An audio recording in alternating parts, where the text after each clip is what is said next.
अस्सलाम वालेकुम स्टूडेंट्स। आज हमने कार्बोनाइल कंपाउंड्स में एक और रिएक्शन पढ़ना है। उनका वो कहलाता है कंडेंसेशन रिएक्शंस। कौन सी रिएक्शंस? कंडेंसेशन रिएक्शंस हमने पढ़ने हैं। बेसिकली जब भी कंडेंसेशन का जब वर्ड आ जाए तो इट मीन के ऐसा रिएक्शन है जिसके एंड पे स्मॉल मालिक्यूल्स लाइक वाटर और अमोनिया या यानी कोई भी न्यूट्रल मालिक्यूल हो सकता है वो फॉर्म्ड होता है by the reaction of molecules of same और different compounds combine to form a new compound with or without the elimination of a small molecule like water, ammonia are called condensation reaction. In reactions में condition ये है कि दो same या दो से ज़्यादा डिफरेंट मॉलिक्यूल्स या कंपाउंड्स आपस में रिएक्ट करते हैं तो स्मॉल मॉलिक्यूल्स या वाटर या अमोनिया क्या होते हैं, वहाँ से रिमूव होते हैं या एलिमिनेट होते हैं। इन्हीं कंडेंसेशन रिएक्शनों में से एक रिएक्शन है aldol condensation reaction. Aldehydes and ketones that have alpha hydrogen, ये कार्बोनाइल कार्बन है, इसके साथ जो दूसरा कार्बन है ये अल्फ़ा कार्बन है और इसके साथ लगे हुए जितने हाइड्रोजन्स हैं ये अल्फ़ा हाइड्रोजन हैं। तो ऐसे एल्डिहाइड्स या कीटोन्स जिनके पास अल्फ़ा हाइड्रोजन एटम होता है, सिर्फ फार्मेल्डिहाइड ऐसा है जिसके अंदर साथ में अल्फ़ा हाइड्रोजन नहीं होता। इसी तरह बेंजल्डिहाइड है, उसके अंदर भी जो है वो आपका अल्फ़ा हाइड्रोजन नहीं होता। तो ये रिएक्ट करते हैं आपस में, दो मालिक्यूल्स लेते हैं हम इनके, एक मालिक्यूल ये हो गया, उसी टाइप का दूसरा मालिक्यूल हो गया, ये CH3 है, हमने एक H को ऐसे सेपरेट करके लिखा है। तो ये रिएक्ट करते हैं और एडिशन प्रोडक्ट बनाते हैं। उस एडिशन प्रोडक्ट के अंदर अल्कोहलिक फंक्शनल ग्रुप भी होता है और एल्डिहाइड या कार्बोनिल ग्रुप भी होता है, उसको हम कहते हैं एल्डोल कंडेंसेशन रिएक्शन। जैसा कि ये है, ये अल्कोहलिक फंक्शनल ग्रुप भी इसमें मौजूद होगा और ये कार्बोनाइल ग्रुप भी या एल्डिहाइड ग्रुप भी मौजूद होगा। इसको हम कहते हैं एल्डोल प्रोडक्ट या 3 हाइड्रोक्सी ब्यूटानोल कहेंगे अगर इन दोनों से। मैकेनिज़्म की तरफ आते हैं। मैकेनिज़्म के अंदर आप याद रखें बेटा कि आप इसको एक मालिक्यूल कह लें, इसको दूसरा मालिक्यूल कह लें। आप दोनों सेम मालिक्यूल भी ले सकते हैं और दो डिफरेंट मालिक्यूल भी ले सकते हैं। आपने इनमें से दो में से किसी एक का आपने न्यूक्लियोफाइल बनाना है और फिर उस जो न्यूक्लियोफाइल बनेगा उससे आपने दूसरे मालिक्यूल को अटैक करवाना है।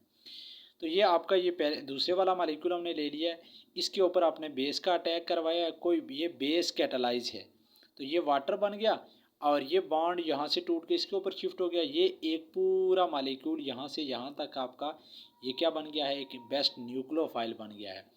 ये जो न्यूक्लियोफाइल है ये देन अटैक करेगा उस वो जो पहले वाला कार्बोनाइल कंपाउंड था जो इंटैक्ट था उसके कार्बन पे अटैक करेगा, ये बॉन्ड मूव कर जाएगा और ये बन जाएगा आपका CH3CH और ये CH2 इसके साथ कनेक्ट हो जाएगा। तो ये कंपाउंड पूरा कनेक्ट होकर यहाँ तक आ जाएगा और ऑक्सीजन के ऊपर ये बॉन्ड की शिफ्टिंग की वजह से नेगेटिव चार्ज आ जाएगा। उसके साथ इस नेगेटिव चार्ज को फिल अप करने के लिए अब जो वाटर जो बना था ये ऊपर वाला, ये वापस उसको प्रोटॉन डोनेट करेगा। चूँकि ये उसी सोल्यूशन में वाटर भी पड़ा हुआ है, ये प्रोटॉन इसको डोनेट करेगा, ये OH जो है ये वापस आपका रीजनरेट हो जाएगा और ये आपका बन जाएगा आपका कौन सा आपका 3 हाइड्रोक्सी। यहाँ से आप नंबरिंग शुरू करेंगे 1 2 और 3, ये 3 हाइड्रोक्सी 1 2 3 और 4, ये आपका 3 हाइड्रोक्सी ब्यूटानॉल कंपाउंड बन जाएगा। और ये सारे का सारा रिएक्शन किस तरह का है, रिवर्सेबल केमिकल रिएक्शन है। अब नेक्स्ट हमारा आ जाता है केनी-ज़ारोज़ रिएक्शन। कौन सा रिएक्शन? केनी-ज़ारोज़ रिएक्शन। याद रखें, चूँकि हमने पहले पढ़ लिया कि जिन एल्डिहाइड्स या कीटोन्स में अल्फ़ा हाइड्रोजन है वो एल्डोल कंडेंसेशन देते हैं और जिस एल्डिहाइड में अल्फ़ा हाइड्रोजन नहीं है जैसे फार्मेल्डिहाइड है, सबसे पहला हम फार्मेल्डिहाइड पढ़ते हैं HC double bond over H, इसको कहते हैं फार्मेल्डिहाइड या मेथानल भी कहते हैं। इसमें ये कार्बोनाइल कार्बन है, इसके साथ दूसरा अल्फ़ा हाइड्रोजन है ही नहीं। जब अल्फ़ा हाइड्रोजन ही नहीं कार्बन ही नहीं तो उसके साथ फिर अल्फ़ा हाइड्रोजन भी नहीं होगा। इसलिए ये जो एल्डिहाइड होगा फार्मेल्डिहाइड, ये कौन सा रिएक्शन देगा, ये अंडरगो अ केनी-ज़ारोज़ रिएक्शन। ये केनिज़ारो रिएक्शन डिसप्रोपोर्शनेशन रिएक्शन है। डिसप्रोपोर्शन रिएक्शन क्या होता है, जिसमें दो प्रोडक्ट बने, एक ऑक्सीडाइज प्रोडक्ट भी बने और एक रिड्यूस प्रोडक्ट भी बने। टू मालिक्यूल्स आर इन्वॉल्व, इसमें भी दो मालिक्यूल्स इन्वॉल्व होते हैं। टू प्रोडक्ट्स आर फॉर्म, दो प्रोडक्ट बनते हैं। One is oxidise product and one is oxidised and other is, sorry यहाँ पे क्या लिखना है, अदर इज रिड्यूस्ड प्रोडक्ट। कौन सा प्रोडक्ट है, अदर इज रिड्यूस्ड प्रोडक्ट आपका बनेगा। ये आपने दो फॉर्मेल्डिहाइड के मालिक्यूल ले ली, इसके ये भी बेस कैटलाइज है अल्कली की मौजूदगी में, और ये एक बनेगा मेथानॉल और एक बनेगा आपका कौन सा बनेगा, आपका सोडियम फार्मेट, एक साल्ट बनेगा। ये एसिड है लेकिन एसिड का आगे चूँकि अल्कली मौजूद है तो ये फाइनल प्रोडक्ट में साल्ट बनता है। अब हम देखेंगे कि इसमें क्या मैकेनिज़्म है, किस तरह होता है।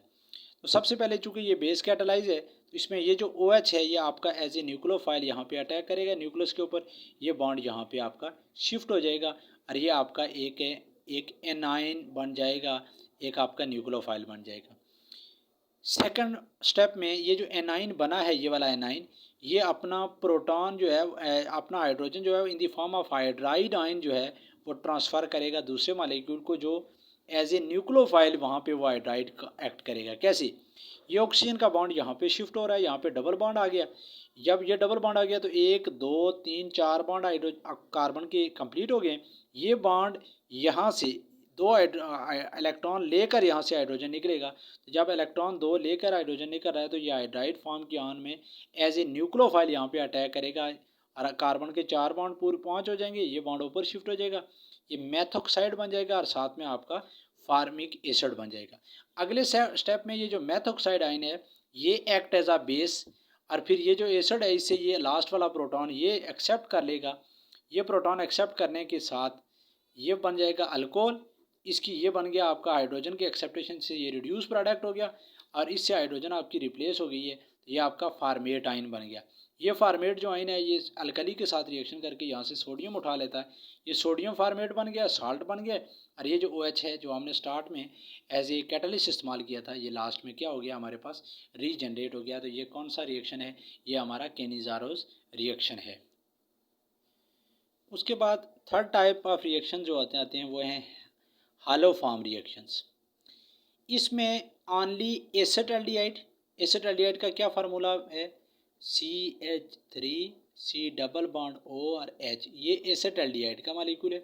इसमें ये मिथाइल ग्रुप लगा हुआ है और मिथाइल कीटोन, और जिन कीटोन के साथ इस तरह के मिथाइल लगे होते हैं मिथाइल कीटोन्स, वो रिएक्ट करते हैं विद हेलोजिन्स। हेलोजिन कौन कौन से हैं, हेलोजिन है आयोडीन, ब्रोमीन है, क्लोरीन है और फ्लोरीन है, in the presence of sodium hydroxide to give a coloured product that is called haloform. Haloform का मतलब है जर्नल। अगर आयोडीन के साथ प्रोडक्ट बनेगा तो उसको हम आयोडोफॉर्म कहेंगे, ब्रोमीन के साथ मिलेगा तो ब्रोमोफॉर्म, क्लोरीन के साथ क्लोरोफॉर्म, और अगर फ्लोरीन के साथ है तो वो क्लोरोफॉर्म है। जनरली हम उसको क्या कहेंगे, हालोफॉर्म कहेंगे। इसमें एक साल्ट बनेगा और साथ में आपका वाटर भी बनेगा। टोटल इसमें 4 प्रोडक्ट इस रिएक्शन में बनते हैं हालोफॉर्म रिएक्शन में।